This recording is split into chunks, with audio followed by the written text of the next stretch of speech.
Araky ny publication zay nataoko teo dia hoazavaiko amin'ny teny gasy les rapports d'expertise ny professeur Kintz IML Strasbourg mikasika an'le intoxication any Ambohimalaza.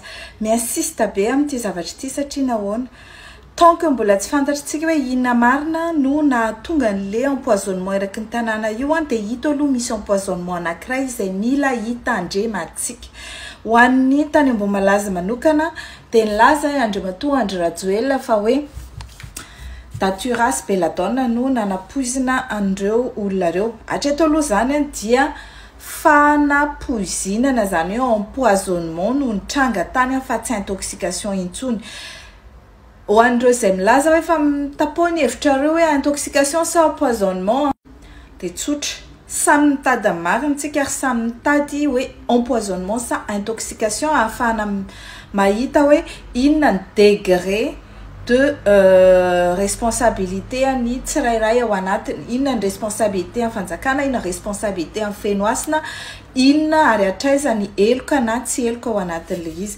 Ka raha vao ohatra ka empoisonnement volontaire le izy na empoisonnement criminel le izy dia tompon'antoka tanteraka amin'izany ny olona izay nanasa andreo ankizy ireo.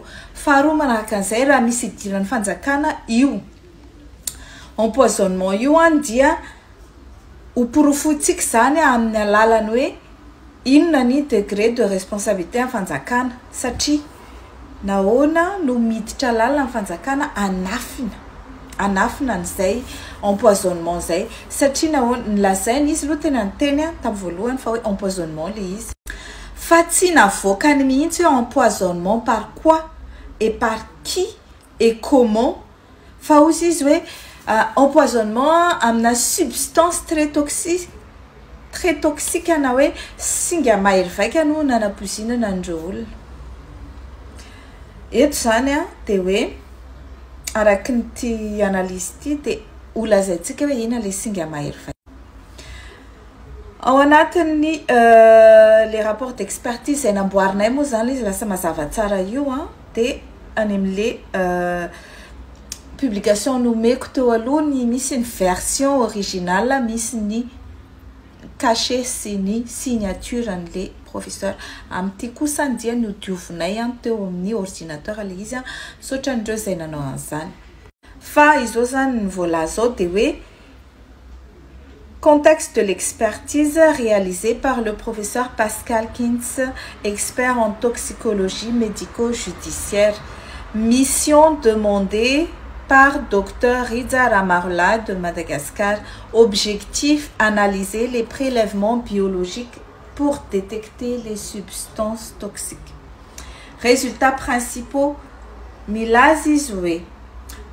Éthanol dans le sang non détecté. La victime n'avait pas consommé d'alcool classique. Éthanol dans le liquide gastrique non détecté, confirmé, pas d'alcool ingéré. Méthanol dans le sang non détecté, pas de division systémique détectée.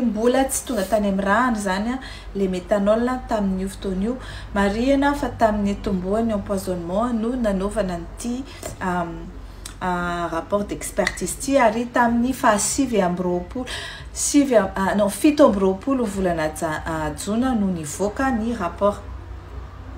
Milaza koa izy fa méthanol dans le liquide gastrique 1,72 g, présence significative, preuve d'ingestion récente. Nakoatran'izay zany dinganiko fa ny analyse interprétation no andehanatsika dia milaza hoe conclusion générale. La victime a ingéré du méthanol, ce qui constitue un empoisonnement confirmé. Le traitement médical devait être envisagé d'urgence si absorption systémique, même si le sang ne montre pas encore de méthanol.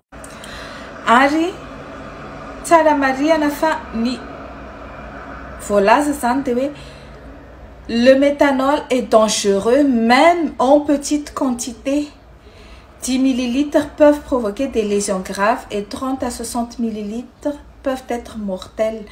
Les symptômes apparaissent souvent après quelques heures. Zany hoe aorianany ora vitsivitsy no mipoitra ny symptômes, nausées, vomissements, maux de tête, troubles de la vision, voire cécité, confusion et dans les cas graves, coma ou décès. Ny antony ilazantsika an'izany dia mba hitandremana rehefa mipoitra ireo symptômes ireo. Le traitement médical d'urgence, zany hoe ny fitsaboana faran'zaingana dia administration d'éthanol ou fomépizole, lavage gastrique et parfois dialyse. Ireo zany no tokony natao haingana fa ho an'ny tany Ambohimalaza dia lazaiko hoe ny avany Fenoasina no natao an'izany fa ny victime sasany tsy natao lavage gastrique, izay le hoe ampandoavana dia sasana vavony dia misy koa ny tokony natao dialyse dia misy ny tokony natao an'io injection na éthanol io sy fomépizole io. Zay zany ny valin'iny analyse iny fa ho tohizatsika amin'ny andro manaraka indray ny tohin'ny fanadihadiana izay nataonay. Dikan'izay dia empoisonnement au méthanol no conclusion ary tokony traitement au méthanol no natao tamin'ireo marary sy intoxiqué tany Ambohimalaza ireo. Eo amin'izay tsika le miteny fa maninona no tsy notsaboana ara-dalàna ireo olo ireo fa antibiotika marobe fotsiny no nomena azy.